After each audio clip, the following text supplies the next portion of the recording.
Welcome to வாங்க சுவையா சாப்பிடலாம். இன்னைக்கு நம்ம சேனல்ல பார்டா பிரியாணி எப்படி செய்யறதுன்னு பார்க்கலாம். பாருங்க, இது இப்போ இந்த ரைஸோட சேர்த்து சாப்பிட்றதுக்கு ரொம்ப சூப்பரா இருக்கும். இது நார்மலா பிரியாணி நம்ம வழக்கமா பண்றத மாதிரி பண்ணலாம். ஒவ்வொரு ரீஜியனுக்கும் இந்த மசாலா டிஃப்ரெண்ட் ஆகும். பாருங்க, ரொம்ப அருமையா இப்போ இந்த பிரெட்டும் ரொம்ப ஜூஸியா சாஃப்டா நல்லா இருக்கு, நல்லா சாஃப்டா இருக்கு. நீங்களும் இது மாதிரி வீட்டில் ட்ரை பண்ணுங்க. இப்போ இதுக்கு இந்த பிரியாணி செய்யறதுக்கு நம்ம என்னெல்லாம் தேவைன்னு பார்க்கலாம். இன்னைக்கு சிக்கன் பார்டா பிரியாணிக்கு நம்ம ஒரு மாவு ப்ரிப்பேர் பண்ணிக்கலாம். இது இந்த நான் உண்டாக்கிட்டு அதுக்குள்ள அந்த பிரியாணி வச்சு பேக் பண்ணணும். ஃபர்ஸ்ட் இந்த பேஸ் ரெடி பண்ணிக்கலாம். இதுக்கு இப்போ ஒரு 1/2 டேபிள் ஸ்பூன் சால்ட் ஆட் பண்ணிக்கிறேன். நார்மலாக சப்பாத்தி மாவு மிக்ஸ் பண்ணுற மாதிரி தான். இதுக்கு கொஞ்சம் ஒரு 2 டேபிள் ஸ்பூன் பட்டர் எடுத்துக்கிறேன். இப்போ இது கொஞ்சம் வார்ம் வாட்டர் எடுத்திருக்கேன், கொஞ்சம் சூடாக தான் இருக்குது. இதை இப்போ சப்பாத்திக்கு மாவு பண்ணுற மாதிரி நல்லா மிக்ஸ் பண்ணி எடுத்துடலாம்.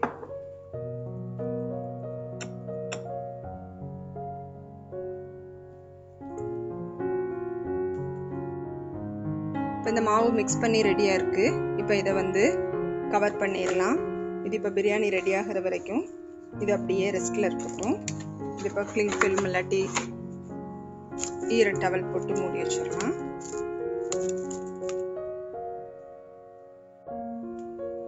இன்னைக்கு நம்ம பிரியாணிக்கு தேவையான பொருட்கள் என்னென்னு பார்த்துடலாம். இது கொஞ்சம் டிஃப்ரெண்ட் ஸ்டைலில் இந்த மசாலா நம்ம ப்ரிப்பேர் பண்ண போகிறோம். இப்போ இதுக்கு ஒரு 2 பல்லாரி வெங்காயம் மீடியம் சைஸ் எடுத்துருக்கிறேன். ஒரு 4 டேபிள் ஸ்பூன் மல்லி எடுத்துருக்கிறேன்.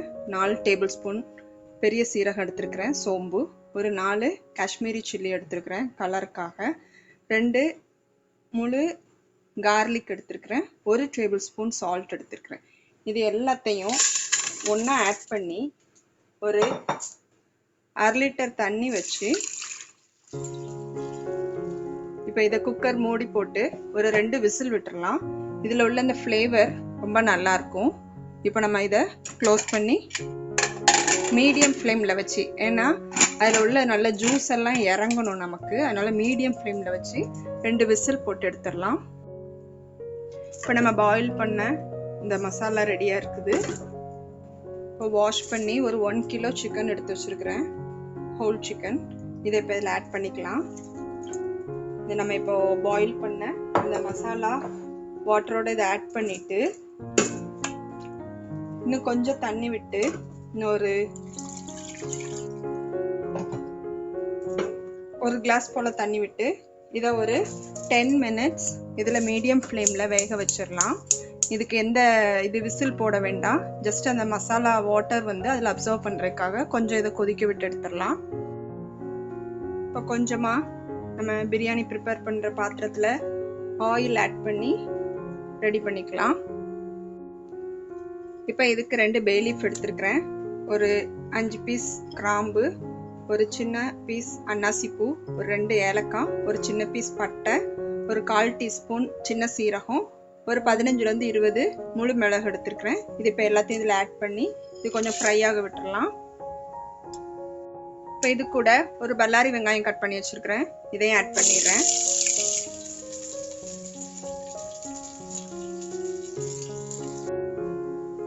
இப்போ இதில் ஒரு டேபிள் ஸ்பூன் இஞ்சி பூண்டு சேர்த்துக்கலாம்.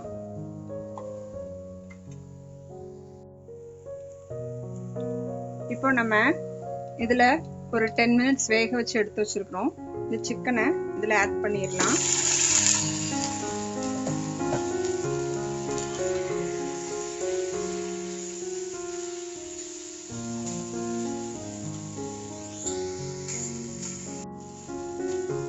இப்போ இதில்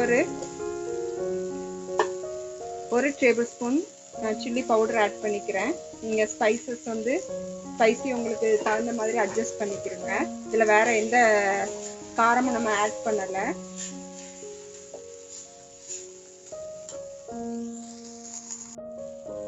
இந்த சிக்கனுக்கு நான் ஒரு டீஸ்பூன் சால்ட் ஆட் பண்ணிக்கிறேன். ஏன்னா இதில் இந்த நம்ம ஃபஸ்ட்டு இந்த பாயில் பண்ண மசாலாவில் சால்ட் போட்டிருக்குறோம், அதனால் பார்த்துட்டு அட்ஜஸ்ட் பண்ணிக்கலாம். இப்போ இதில் புளிப்புக்கு நம்ம தக்காளி ஆட் பண்ணலை, வெறும் தயிர் மட்டும்தான் ஆட் பண்ணுறோம். இது ஒரு 100 கிராம் தயிர் எடுத்துருக்கிறேன், கெட்டியான தயிர். இதையும் இதில் மிக்ஸ் பண்ணி இதில் ஒரு 2 நிமிஷம் இதில் வேக விட்டுக்கலாம். இப்போ இந்த நம்ம பாயில் பண்ணும் பொழுது இதில் 2 முழுசாக பூண்டு போட்டோம். இந்த பூண்டு இப்போ இந்த அதனுடைய பல்ப்பை வந்து இதில் ஆட் பண்ணிடலாம். இது ஒரு நல்ல ஃப்ளேவர் கிடைக்கும். இது 2ஓடதை ஆட் பண்ணிடுறேன்.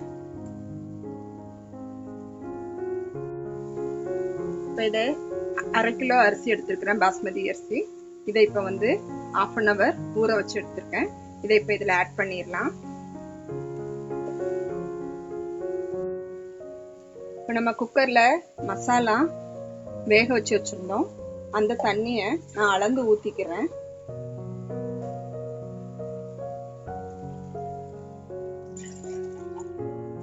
அந்த பேலன்ஸ் குக்கரில் இப்போ நான் அகைன் தண்ணி ஊற்றி வச்சுருக்கிறேன், அதையும் மிக்ஸ் பண்ணி எடுத்துட்டு இதில் 1க்கு 2 ஆட் பண்ணிடுறேன்.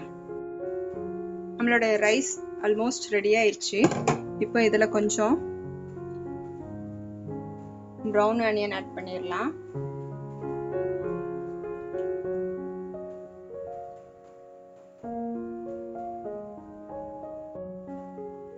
இப்போ இது கூட கொஞ்சம் கொரியண்டர் லீஃப், கொஞ்சமாக மின்ட் லீவ்ஸ் இது ஃபுல்லாக போட்டுட்டு இதை இப்படி ஆஃப் பண்ணி வச்சிடலாம். இப்போ நம்மளுடைய அந்த நானுக்குள்ளே இதை ரெடி பண்ணிடுவோம். இது இப்போ இந்த அளவு குக் ஆனது போதும். இது மேலே ஒரு டவல் போட்டு மூடி வச்சிடலாம், இல்லாட்டி அலுமினியம் ஃபாயில் போட்டு கவர் பண்ணிவிட்டு இது அப்படியே ஒரு 10 minutes ரெஸ்ட்டில் விட்டுடலாம். இப்போ நம்ம ரைஸ் ரெடியாக இருக்குது. இந்த மாவையும் நம்ம ரெடி பண்ணி மிக்ஸ் பண்ணி எடுத்துட்டு சப்பாத்தி மாதிரி பரத்தி எடுத்துடலாம்.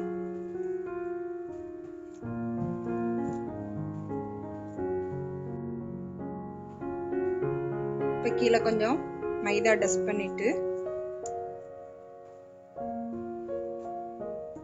இப்போ இதை நல்லா பெருசாக பரத்தி எடுத்துடலாம். இப்போ இதை நான் வந்து இந்த பாத்திரத்தில் தான் பிளேஸ் பண்ண போகிறேன், அதனால அதுக்கு தகுந்த மாதிரி சைஸ் வந்து கொஞ்சம் பெருசாக பரத்தி எடுக்கணும். இப்போ பிளேஸ் பண்ணுற பாத்திரத்தை பட்டர் இல்லாட்டி கீ வச்சு கொஞ்சம் அதை கிரீஸ் பண்ணிக்கலாம்.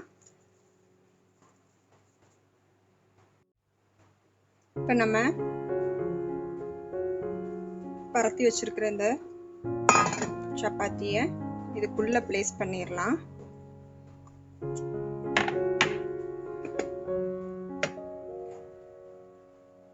இதை நல்லா டீப்பாக வச்சிடணும். நம்ம இதுக்குள்ள இந்த ரைஸை நம்ம ஸ்டஃப் பண்ணி பேக் பண்ண போகிறோம்.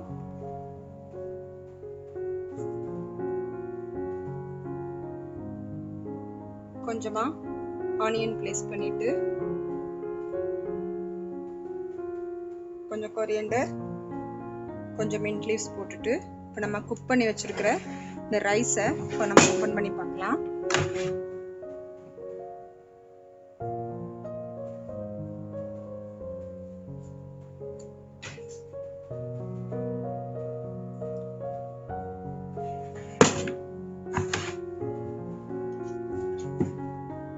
நல்லா குக் ஆயிடுச்சு.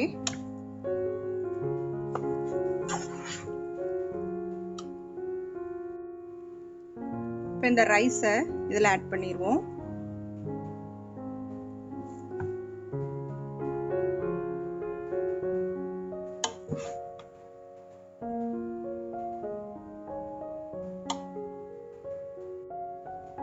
இப்போ ரைஸ் ஆட் பண்ணிட்டு இதில் மேலே கொஞ்சமாக கார்னிஷிங்க்கு ஸ்ப்ரிங் ஆனியன் போட்டுட்டு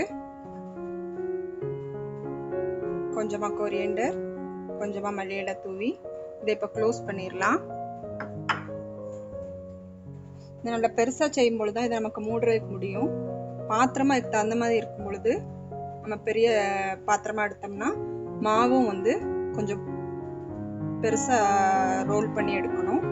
அவ்வளோதான். இப்போ இதை மேலே வந்து எக் வாஷ் பண்ணலாம், இல்லாட்டி மில்க் வச்சும் இது மேலே கொஞ்சம் ப்ரஷ் பண்ணிடலாம். இப்போ இதில் லைட்டாக மில்க் அப்ளை பண்ணிடுறேன். ஏன்னா ஓவனில் வைக்கும் பொழுது ட்ரை ஆகும்.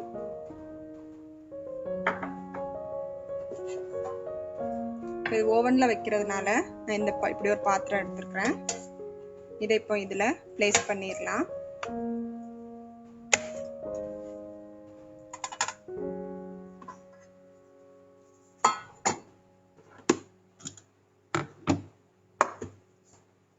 நான் இந்த பாத்திரத்துலையும் கிரீஸ் பண்ணியிருக்கேன்.